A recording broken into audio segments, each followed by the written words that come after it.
네, 민주당이 오늘 대규모 장외 집회를 열고 김건희 여사 특검법 통과를 촉구했습니다. 국민의힘은 1심 선고를 앞둔 이재명 대표의 맞춤형 방탄 집회라며 맹비난을 했는데요.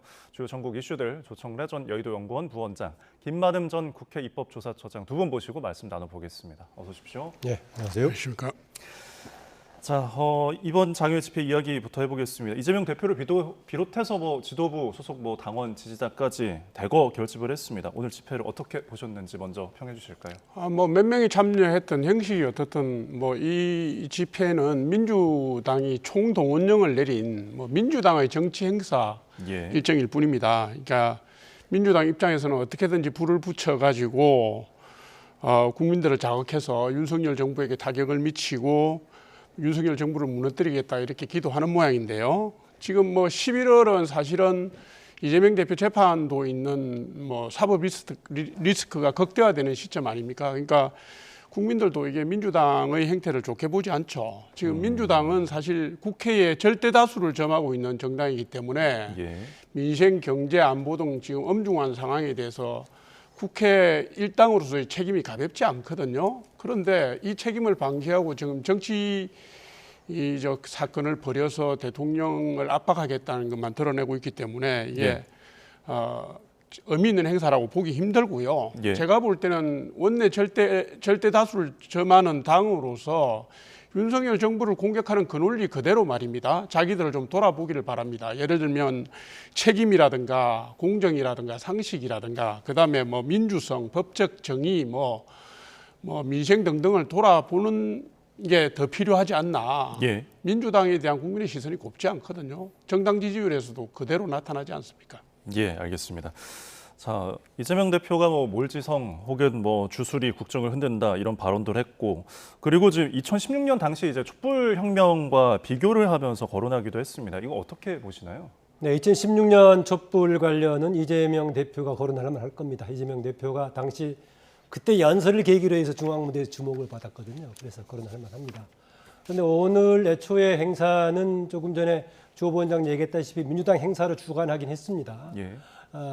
김건희 여사 특검 문제하고 또 윤석열 대통령의 국정 운영 방식에 대한 규탄, 그리고 한편으로는 민주당이 뭔가 위세를 과시하려는 그런 목적도 있을 겁니다. 이것을 보기에 따라서는 이제 방탄 압박이라도 해석할 수 있을 것인데요. 그러나 이틀 전에 지금 대통령 관련된 녹취가 불거지면 상황은 달라졌다. 오늘 이제 국정농단이라는 얘기가 나왔는데요. 오늘 정도에 들어가서는 국정농단이라는 단어를 써도 국민들이 그렇게 어색하지가 않은 상황이 되어버렸습니다. 물론 예전에 2016년에 박근혜 대통령 당시의 국정농단은 최순실 씨가 연설문 관련이라든가 무슨 또 인사 문제라든가 정치적 문제에 개입됐던 문제고, 이번에는 당 관련 문제고 또 뭔가 주변에 좀 불확실한 신분을 가진 사람이 대통령과 이런저런 대통령 부인과 이런저런 얘기를 가지고 있던 다른 차례 논란 문제가 되겠는데, 어쨌든 간에 김영선 전 의원 공천 관련 얘기를 두고 좀 뒤에 다루겠습니다만은 직접적으로 대통령과 명태균 씨가 얘기했던 내용이 밝혀지고 논란이 됐기 때문에 충분히 국정농단 차원에서 야당은 접근할 수 있는 상황이 아닌가, 저는 그렇게 봅니다. 녹취에 대해서 저희가 또 더 자세히 이야기를 이따가 나눠보긴 하겠는데, 일단은 지금 애초에 이 집회 자체가 김건희 여사의 특검을 촉구하기 위해서 열린 집회였는데, 명태균 씨와 대통령 간의 통화 녹음이 공개된 뒤에 대통령 후보의 국정농단 의혹으로 좀 초점이 옮겨지는 모습이거든요. 지금 이 야권 차원에서는 그러면 대통령의 탄핵 소추에 대해서 조금 의견이 나오는 것 같은데, 이 불이 좀 번질 가능성 어떻게 보십니까? 지금 실체적 진실이 규명된 것은 없습니다. 그러니까 공천 관련 의혹이 제기가 되고 있는 건 현 시점에서 사실이지만, 대통령께서 정치적 의견을 낸 그 외에 공천의 최고 결정기구인 공천관리위원회라든가 당의 최고위원회에 압력을 행사했다라는 구체적인 상황도 나온 게 없고요. 의혹만 지금 만연한 상황입니다. 그래서 이게 국정농단으로 몰고 가려고 하는 것은 민주당의 지금 저는 정략적인 처사라고 보고 있고요. 벌써 11월에다가 초점을 맞추고 탄핵 운운하다가 최근에는 헌법 개정을 통해서 임기 단축을 하겠다고 나오고 있잖아요. 왜 그러겠습니까? 그러니까 이제 국정의 혼란상을 조성해서 11월 달에 유죄 선고를 받더라도 대통령 선거를 앞당기면은 대법원 확정 판결이 나오기 전에 민주당이 자기들이 원하는 방식으로 전국을 끌고 갈 수 있다는 기도가 밑에 깔려 있는 거 아닙니까? 결국 대통령 선거로 빨리 넘어가면 이재명 대표의 범죄 혐의라든가 사법 리스크라든가 이런 부분들을 무효화시키고 국민 기만을 할 수 있다는 의도에서 시작된 거기 때문에 지금 뭐 저는 이 지금 뭐 국정농단이니 탄핵이니 뭐 임기 단축이니 그 배후에 민주당의 치밀한 전략적 계산이 숨어 있다 이렇게 봅니다. 예.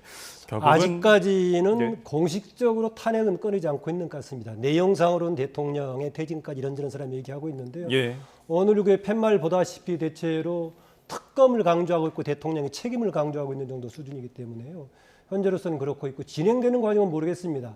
참고로 2016년에 10월 24일 날 태블릿 PC가 나오고 나서 29일 날 주말 집회가 처음 있었는데요. 네. 들어가자마자 바로 하야 퇴진 얘기가 나왔어요. 지금은 적어도 그런 상황은 아니고요. 당시 또 하야 퇴진 얘기가 나올 때 당시 여당이었어도 같이 박근혜 대통령 소속 정당에서도 문제를 제기하는 상황이었는데요. 이후에 만약에 탄핵 논란까지 가게 됐을 경우에는 현재 국민의힘 내부에서 과연 이 상황을 어떻게 인식할 것인가, 이후에 대통령실과 국민의힘과의 관계에서 이 문제가 어떤 방향으로 자리 잡힐까에 따라서 특검을 넘어서는 탄핵 논란도 어떻게 나올지 주목되는 부분입니다. 네. 결국 이제 다음 달에 본회의가 예정되어 있습니다. 14일에 예정되어 있는데 지금 민주당은 김건희 여사 특검법을 통과시킨다라는 입장이고 뭐 다수 야당을 차지하고 있으니까요. 통과가 될 것으로 보이는데 일단은 관심은 그러면 대통령이 거부권을 행사한 이후에 돌아왔을 때 재표결 여부에 대해서 또 재표결이 이뤄진다면 얼마나 또 이탈표가 생길지일 것 같은데 두 분께서 어떻게 보는지 좀 궁금합니다. 먼저 말씀해 주시죠. 일단 뭐 현재 상황에서 예측이 안 되는 것은 뭐 맞습니다. 지금 예. 상황이 엄중하고 민심도 바닥을 치고 있고 매우 당황스러운 그런 시점이니까 뭐 예측을 하는 게 어려운데요. 예. 그럼에도 불구하고 지금 민주당의 정치적 의도라든가 계산법이 환하게 보이잖아요. 왜 저러는지 국민들도 알고 계시고. 그러니까 이게 민주당의 의도에 말려들어서 선뜻 올라탈 수 있는 그런 상황은 아닌 것 같아요. 국민의힘 의원들이 고민이 되겠지만 예. 아직까지는 그렇게 갈 수 있는 상황이 아니라고 보여지고요. 그다음에 11월 10일 대통령의 임기 반환점을 전후로 해서 대통령실에서 입장 표명이 나오고 또 시간이 가면서 국민의힘이 상황을 추설러서 대응책을 마련하고 하는 과정에서 현재 조성된 위기에 대한 정면 돌파 혹은 국민에 대한 입장 표명 이런 걸 통해서 그 분위기를 전환할 수 있는 계기가 생길 수 있습니다. 그래서 예. 말하자면은 전면 쇄신이라든가 국민에 대한 입장 표명 등등이 있을 수도 있기 때문에 지금 상황에서는 11월 민주당 입장에서는 14일 날 본회의 통과시키고 예. 거부권이 행사되면 28일 날 11월 28일 날 본회의에서 재표결을 하겠다는 것인데 예. 제가 볼 때 한 달 안에 그렇게 급격한 변화가 생겨서 대거 이탈표가 나올 거라고 볼 수 있는 정황적인 상황은 없다. 예, 일부 흔들리는 부분은 있을 수 있겠지만 예. 저는 네. 그렇게 봅니다. 알겠습니다. 한동훈 대표는 어쨌든 침묵을 좀 지키고 있는데 좀 어떻게 보시나요? 이 영향이 예, 있을까요? 한동훈 대표 이전에요. 지금 자꾸 여당에서는 얘기하는 것이 방탄용으로 이것을 끌어들이고 있다라고 하는데요. 네. 방탄용을 하지 않더라도 분명히 지금 이재명 대표를 비롯한 여당 지도부의 사법적인 책임 논란이 약한 고리이긴 합니다. 사실상 그것이 우리 국가적인 국민을 바람직하지 않았습니다. 대통령은 한편으로는 국민 불신을 받고 있고 또 야당의 지도부들은 지금 사법적인 책임 논란과 지금 조만간 선고를 앞두고 이런 상황이고 예. 그러다 보니까 피장파장이 돼가지고 서로 어떤 면에서 싸우면서도 공생하는 그런 상황이 돼버렸습니다. 분명 약한 고리는 약한 고리입니다. 그래서 이 부분은 그래서 사법적인 책임은 책임대로 묻고 또 대통령의 지금 문제에 대해서는 그대로 똑같이 묻는 것이 필요하지 서로가 물타기에서는 곤란하다라는 지적을 먼저 해드리고 싶고요. 예. 한동훈 대표 행보 관련해서는요. 저는 이번의 경우에는 거부권을 그대로 행사하기가 쉽지가 않아 보이기도 합니다. 알다시피 지난번 이른바 실제 독대였나 모르겠지만 독대했을 때 공식 브리핑은 아니었었죠. 뒤에 흘러나온 얘기로는 지금 김건희 여사 문제에 대해서 확실한 처리가 되지 않으면은 다음에 이것이 제2요구가 들어왔을 때 거부가 될지 확신할 수 없다라고 한동훈 대표가 얘기하니까 예.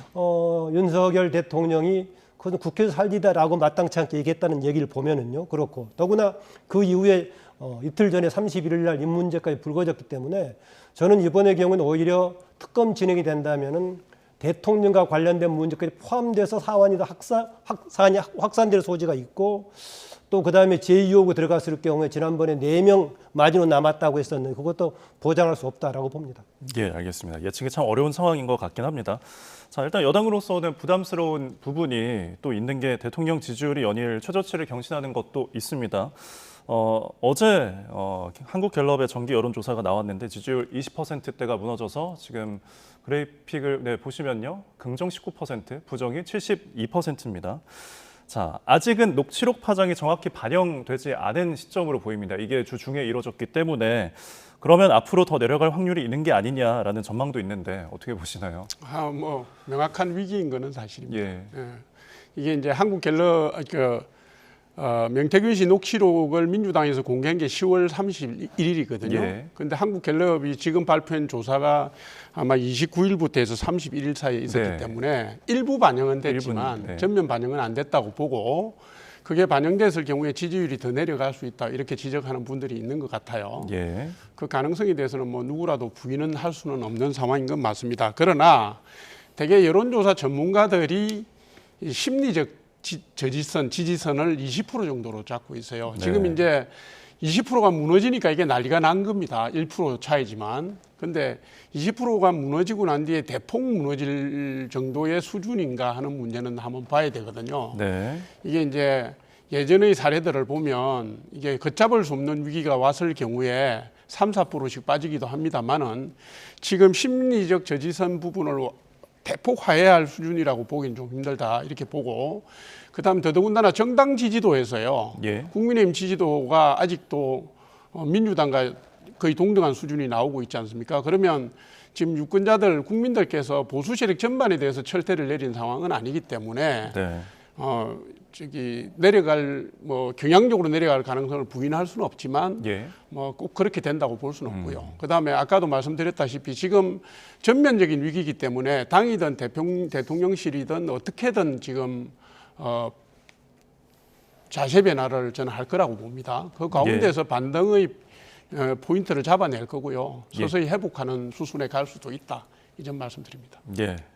자, 지지율 어떻게 보셨습니까? 예, 전면적인 위기 상황으로 보고 있기 때문에 이번에 있는 뭔가 혁신적인 대책이 나올 수 있다고 말씀하셨는데 그렇게 되면 좋겠습니다.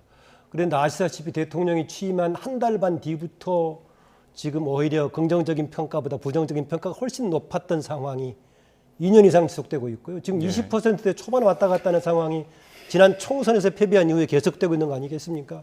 그래서 위기의식을 느꼈던 한동훈 대표가 이른바 독대까지 요청해서 3가지 공식적인 요구까지 했었고 이런 상황인데요. 이미 형식상으로 봤을 때 지난 29일에 31일 날 조사한 거니까 31일치는 반영이 안 됐고 또 31일 이후에 확장된 여론도 반영이 안 되는 것이기 때문에 19%가 훨씬 내려갈 가능성은 있습니다. 그리고요, 현재 우리나라 대통령에 대한 여론조사는 상대적으로 야당이 사법 리스크를 안고 있는 것에 대한 반감도 포함된 것이기 때문에 그런 문제까지 꺼지기 시작하면 더 꺼진다라는 것입니다. 예. 일본의 경우에 기시다가 내려갔을 때 16%, 13%가 내려갔어요.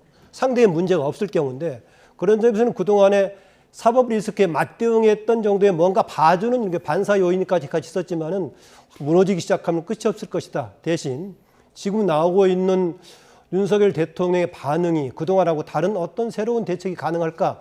이게 또 하나의 변수로 남아있긴 합니다. 예, 또 반응에 대해서 저희가 좀 주목을 해보도록 하겠고요. 자, 민주당이 녹취를 공개한 이제 다음 날 어제 국회에서 대통령실 국감이 열렸습니다. 운영위원회 국감이었는데 정진석 비서실장이 야당 의원들과 좀 설전을 펼쳤거든요. 주요 발언을 좀 모아봤습니다. 먼저 보고 이야기 나눠보겠습니다. 참담한 상황인데요. 대통령께 더 이상의 국정 혼란을 막고 나라를 구하는 심정으로 자진하시라. 건의할 의향 없으십니까? 정치적으로, 법적으로, 상식적으로 아무 문제될 게 없는 녹취 내용이라는 것을 분명히 대통령실이 확인해 드립니다. 대통령 죽여서 당대표 살리자라는 야권의 정치 캠페인의 지속된 맥락이라고 저는 생각합니다. 아니 이준석 대표가 새벽 4시에 경찰에 사찰에 가서 홍매화 심었잖아요. 비서실장 물 탄다고 그게 물 타집니까? 이러니까 지지율이 이 모양인 겁니다. 개혁신당 지지율이나 생각하십시오. 아, 지금 장난하시는 지금 뭐 하시는 겁니까? 네, 여러 발언 듣고 오셨습니다. 날선 공방들이 굉장히 이뤄졌고 저희가 일부 주요 발언에 대해서 함께 듣고 오셨는데 자, 굉장히 난타전이었습니다. 일단 먼저 짚어볼 게 정진석 대통령 비서실장이 정치적으로 또 법적으로 상식적으로 문제는 없다. 결국은 이 녹취가 아무런 문제가 없다라고 입장을 밝혔어요. 좀 평을 해주신다면 어떠실까요? 국감 현장 상황이니까 이 감정 대 감정으로 부딪히잖아요. 그러니까 날이 설 수밖에 없죠. 예. 그죠? 예를 들어서 대통령실이 지금 현재 처한 상황도 좀 사실 당혹스러운 상황이고, 그다음에 민주당 의원들의 뭐 억척이라든가 정치적 공세도 상당히 날이 서서 날라오고, 그다음에 뭐 어떤 의미에서 보면 일각에서 제기되는 뭐 녹취록의 편집 가능성 문제도 뭐 제기가 되고 이러니까 막 이게 뒤섞여 가지고 엉망이 된 건데, 예. 어쨌든 그럼에도 불구하고 이 대통령실 입장에서는요, 제가 볼 때는 뭐 방어가 불가피하지만 명태균 사건과 관련해서 그간에 내놓았던 몇 차례의 입장이 번복되거나 혹은 뭐 사실이 아닌 걸로 드러난 경우가 있습니다. 그러니까 그 점 때문에 국민들이 보시기에 대통령실의 해명에 대해서 신뢰가 좀 무너진 측면이 있다. 이 점을 좀 정진석 비서실장이 감안했어야 된다고 저는 봐요. 예. 그래서 방어를 하더라도 민심, 국민 여론의 주의라든가 국민들의 마음을 헤아려서 제가 볼 때는 회피성 멘트보다는 예.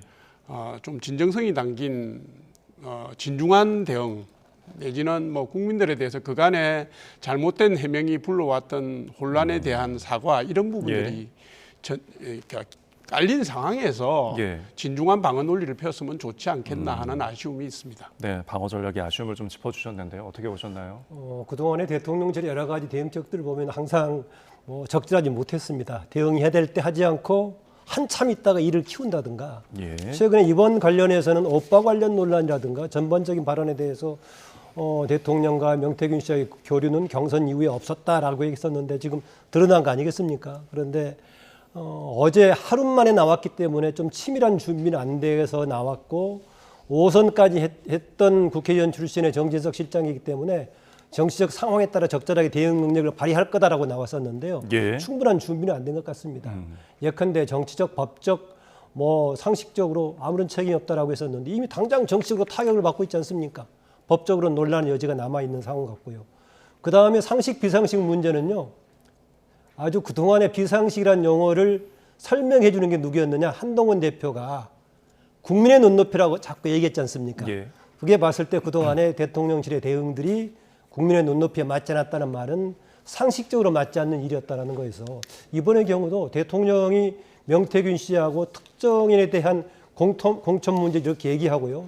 또 좀 다른 녹취입니다마는 5선 김영선 의원을 향해서 이렇게 막 윽박지르는 그런 사람하고 저런 대화를 했다는 것을 두고 예. 국민들이 별 문제가 없다고 생각할까? 그건 아니겠죠. 예, 저희가 잠시 후에 그 부분도 한번 다뤄보도록 하겠는데 일단은 언급하신 이제 법적인 문제에 대해서 좀 각 측의 입장을 좀 보면요, 근거를 보겠습니다. 일단은 명 씨와 대통령이 통화한 시점이 재작년 5월 9일입니다. 일단은 당선이신 분이죠. 취임식 하기 전날이니까요. 그래서 국민의힘은 이게 취임식 전날이기 때문에 문제가 없다라는 입장이고, 민주당은 어쨌든 공천이 결정된 거는 취임식 날, 그러니까 5월 10일 임기 중이라는 겁니다. 이 해석에 대해서 조금 갈리고 있는 것 같아요. 이게 굉장히 쟁점인 것 같은데, 자, 이 부분에 대해서도 어떻게 보십니까? 뭐 이 문제는 법적인 측면도 있고 국민 정서의 측면도 예. 있습니다. 근데 그 두 개를 섞어서 얘기하면 안 돼요. 왜냐하면 민주당이 지금 주장하는 것은 예. 대통령이 그러니까 재직 중에 법률 위반을 한 걸로 걸어서 탄핵 운운하고 있는 상황이거든요. 그 법적인 문제는 엄밀하게 따져야 된다. 이 얘기를 제가 먼저 말씀을 드리고요. 예.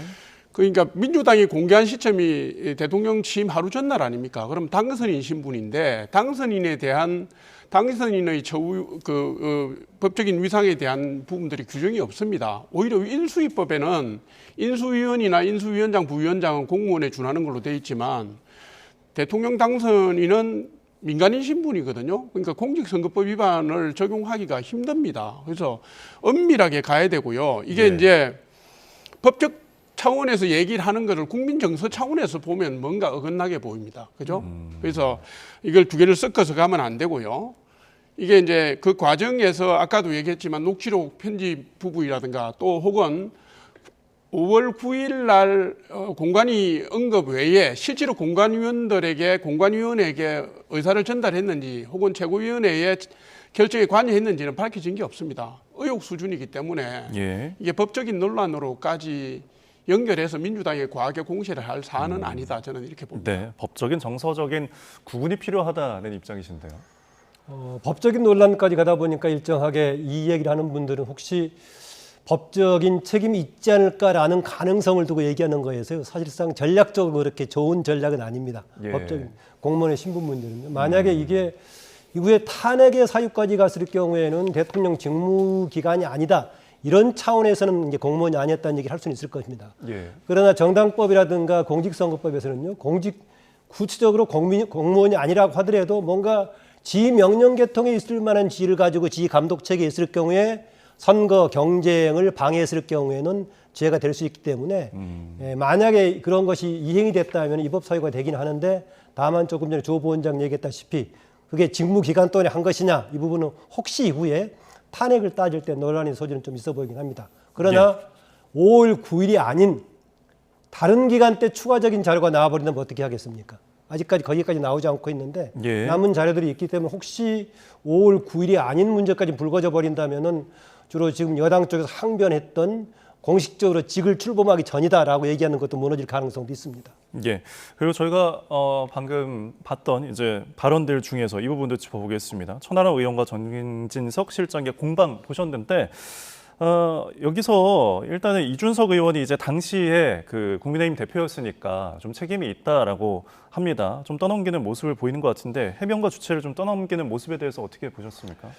이준석 당시 대표 지금 이번에 이제 논란이 된 게 두 가지죠. 하나는 이준석 대표할 때 보궐선거했던 부분하고 예. 그다음에 올해 있었던 이제 22대 총선에 있던 논란이 됐는데요. 처음에 논란이 됐던 건 이번 총선 과정에서 논란이 됐던 거고요. 지금 최근에 나오는 것은 이제 보궐선거 때 나왔던 건데요. 보궐선거 때는 혹시 책임이 있다면은 당시에 이제 이준석 대표가 되겠는데 이준석 대표는 이 문제가 불거지고 나서 이렇게 얘기를 했어요. 본인이 공식적으로 공천은 당 대표 이름으로 가는 것이기 때문에 도장은 자기 이름으로 나간 것이지만은 공관위에 전혀 관여한 바가 없다.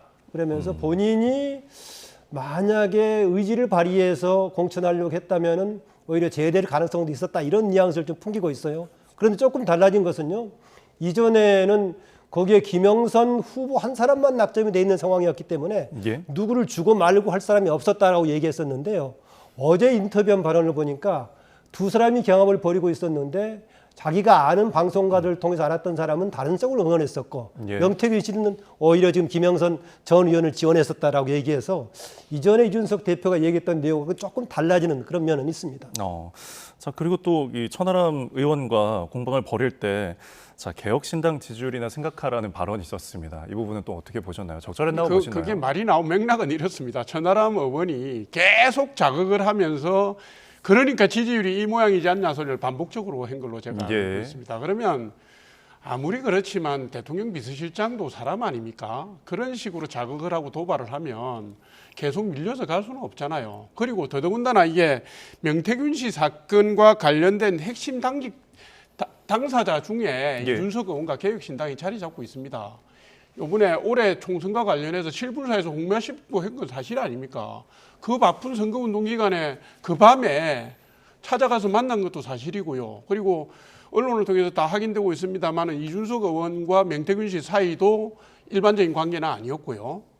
그리고 무엇보다도 당대표일 때 이준석 대표가 공천에 책임 안 지면 누가 집니까? 자기가 관여할 수 없었다면 그건 무능한 대표고요. 관할했는데 자기 말대로 그런 일이 벌어졌다면 자기가 관할 책임이 있는 거 아닙니까? 그러니까 이 부분은 제가 볼 때 이준석 대표든 천하람 의원이든 입이 100개라도 할 말이 없는 사안인데 공격적 자세를 취하는 게 저는 이해가 안 됩니다. 진짜로. 예, 일단은 민주당은 어쨌든 윤 대통령이 직접 해명을 하고 합당한 책임을 져야 한다라고 요구를 하고 있습니다. 정진석 실장은 이 자리에서 입장 표명이 이달 중에 있을 거라고 밝히기도 했는데 좀 어떤 형식의 메시지가 나올지 혹은 뭐가 나와야 한다고 보시는지 좀 이 점도 궁금합니다. 어떤 메시지를 내야 할까요? 이 일이 불거지지 않았다고 하더라도 윤석열 대통령은 뭔가 총체적으로 뭔가 국정에 대해 책임져야겠다 그런 것이 필요했습니다. 그래서 뭐 기회가 되면 하겠다 이런 정도가 아니라 가급적 빠른 나이에 할 수 있는 수준에서 해야 될 겁니다. 지금 논의에 따라서는 명태균 씨 관련 자료들을 민주당 쪽은 가지고 있지만 혹시 대통령실이라든가 여당에서는 없어서 끌려다닐 가능성까지 얘기하고 있는데요. 그런 불확실한 상황까지 포함해서 총체적으로 뭔가 하지 않으면은요 앞으로 더 어려워질 것이다. 단지 윤석열 정권 정부만 어려워지는 것이 아니라 국가 운영도 굉장히 복잡합니다. 아다시피 대통령실 쪽은 대통령의 지지가 지금 10%로 떨어 있지. 야당의 제1당 대표는 지금 11월 달에 1심 선고를 2개나 두고 있지. 2당 대표는 마지막 최종심 두고 있지. 이런 상황입니다. 그렇기 때문에 적어도 대통령으로 책임이 있다면 이번 상황에 대해서 심지어는 김건희 여사 문제까지 포함해서 책임질 자세를 명확하게 뭔가 책임지는 자세를 보이지 않으면 예. 이것을 전환시키기 어렵다라고 봅니다. 네, 알겠습니다. 자, 그리고 윤 대통령 이제 월요일 날 이 예정되어 있는 이제 국회 시정 연설에 대통령으로서 불참할 것으로 알려져서 국무총리가 대신 이 자리에 참석할 것으로 보입니다. 자, 이 부분은 또 어떻게 해석할 수 있을까요? 좀 이제 아마 불참하실 걸로 지금 알려지고 있죠. 그죠? 예. 많이 아쉽습니다. 지난번에 그 국회 개원식에도 안 가셨잖아요. 예. 그러니까 의회 민주주의의 관행과 관습과 전통을 볼 때 가시는 게 맞는데 지금 국회 절대 다수당인 민주당이 지도부 차원에서 탄핵 운운하고 나왔잖아요. 그리고 무슨 장외 집회를 통해서 하야하라, 무슨 퇴진하라 뭐 이러면서 상당히 공격적인 스탠스를 계속 보이고 있는데 이런 상황에서 누구라도 대통령께 참여를 권하기가 힘들다 이렇게 봐요. 예. 예, 그래서 제가 볼 때는 지금 어느 정도의 합의 문화와 의회 민주주의가 어느 정도의 상대에 대한 배려가 있기 전에는 이런 식의 분위기에서는 참여 건의를 드리기가 참석 건의를 드리기가 어렵지 않겠나 이렇게 봅니다. 예. 뭐 당시 저는 국회- 이번의 경우에는 참석해야 된다라고 봅니다. 지난번에 참석하지 않았을 때 정진석 실장이 했던 말이 대통령 참석하면 모독하는 발언이나 하고 하는데 굳이 갈 필요가 뭐가 있느냐라고 얘기했었는데 예. 이번의 경우에는 국민 여론들이 대통령이 책임져야 될 여러 가지 문제를 제기하고 있는데 적어도 그 차원이라도 가야 된다. 지난번에 대통령께서 이런 말 한 적이 있었어요. 김건희 여사 관련 문제가 나왔을 때 돌을 던지면 맞고라도 가겠다고 했었는데요. 그때는 잘못 쓴 말입니다. 국민들의 비판에 대해서 맞고 가는 것이 아니라 수용해야겠죠. 예. 근데 적어도 이번의 경우에는요. 야당에서 대통령을 향해서 의정단상에서 이런저런 뭔가 거친 말 하더라도 정말 그 자리에서는 맞고 가더라도 대통령 이번에 시정연설은 가야 된다라고 봅니다. 예, 알겠습니다. 자, 저희가 조금 전에 또 언급을 드렸던 추가 녹취에 관한 이야기를 또 나눠보겠는데요. 민주당이 명태균 씨가 김영선 의원과 나눈 통화 녹취를 공개를 또 했습니다. 윤석열 대통령이 취임한 이후인 2022년 6월 중순에 녹음된 것인데 직접 들어보고 또 이야기 나눠가겠습니다. 김건희 딱 붙어야 본인이 다음에 육선할 거 아닙니까? 시킨 대로 해야. 김건희가 권력을 쥐고 있잖아요. 시키면 왜 시킨 대로 안 합니까 자꾸? 네, 언급하신 것처럼 굉장히 윽박을 지르고 있는 통화 녹취였습니다. 일단은 구체적인 시점을 보면은 재보궐선거가 이제 2022년 6월 1일에 있었으니까 6월 중순이라고 하면은 재보궐선거 이후고요. 김영선 이제 전 의원이지만 당시 이제 당선이 된 이후에 명태균 씨가 5선 의원에게 소리를 이렇게 지르는 거 어떤 상황으로 좀 봐야 할지 좀 해석을 해주실까요? 이거 한마디로 한심한 상황이죠. 뭐 한 달이지만 김영선 전 의원이 당 대표를 한 적도 있습니다. 예. 그런 분이 저런 식의 협박을 당하는 참 이게 정치인으로서 정치권에 있는 사람으로서 저런 걸 보면 자괴감을 느끼는데요. 이게 이제 언론에 지금 보도된 내용으로 보면 두 사람이 어쨌든 세비를 나눠 쓰는 사이이고 그다음에 여론조사 비용을 대납하는 사이니까 이게 뭐 일반적인 관계는 아니죠. 그런데 예. 이제 그 명태균 씨가 김영선 전 의원을 사실상 조종하는 관계로 보이는데 이 얘기죠. 당신 뭐 제대로 하려면 내 말 들어라 이렇게 얘기할 때요. 명태균 씨가 남의 권력을 빌어서 무슨 협박을 하든지 얘기를 해야 되잖아요. 거기에 동원된 게 김건희 여사라고 보여지는 것이고 명태균 씨가 이 말을 했다고 해서 실제로 김건희 여사가 그 역할을 할지 안 할지는 실체적 진실은 상관이 없는 겁니다. 예. 이분은 여론조사 사업을 하는 사람이고 그렇게 브로커로서 자기가 관계를 맺은 정치인들을 이끌고 가는 사람이기 때문에 그 과정에서 누구라도 활용해서 얘기할 수 있는 거 아닙니까? 예. 그러니까 그게 의혹으로 남는 것이지 확인될 수 없는 내용이다 이렇게 보고요. 예. 자신의 힘을 과신한 사람 말을 어떻게 다 믿습니까? 저는 이거는 냉정하게 이성적으로 봐야 된다 생각합니다. 예, 좀 동원된 것이다. 김건희 여사가 좀 동원된 것으로 보셨는데, 뭐 어쨌든 여기 언급 중에 김건희가 권력을 쥐고 있잖아요라고 이렇게 말을 합니다. 네. 어떻게 볼 수 있을까요? 뭐 이성적으로 보자고 했었는데 이성적으로 봤을 때 5선 의원이나 된 사람이 명태균 씨의 허풍에 그냥 넘어갔을까요? 뭔가 본인이 간접적으로라도 확인될 만한 권력 관계를 파악했기 때문에 그런 거 아니라는 생각이 들고요. 이번에 22대 총선에서 추미애 의원이 한 번 더 당선이 돼가지고 여성 6선이라는 기록이 있습니다만은 당시까지만 하더라도요. 5선 국회의원이면 역대 우리나라 여성 중에서 최다선 4명, 5명 해당되는 사람입니다. 그런 예. 최다선 국회의원을 향해서 저렇게 막 애들 잡돌이 하듯이 이렇게 했던 상황을 보면은요.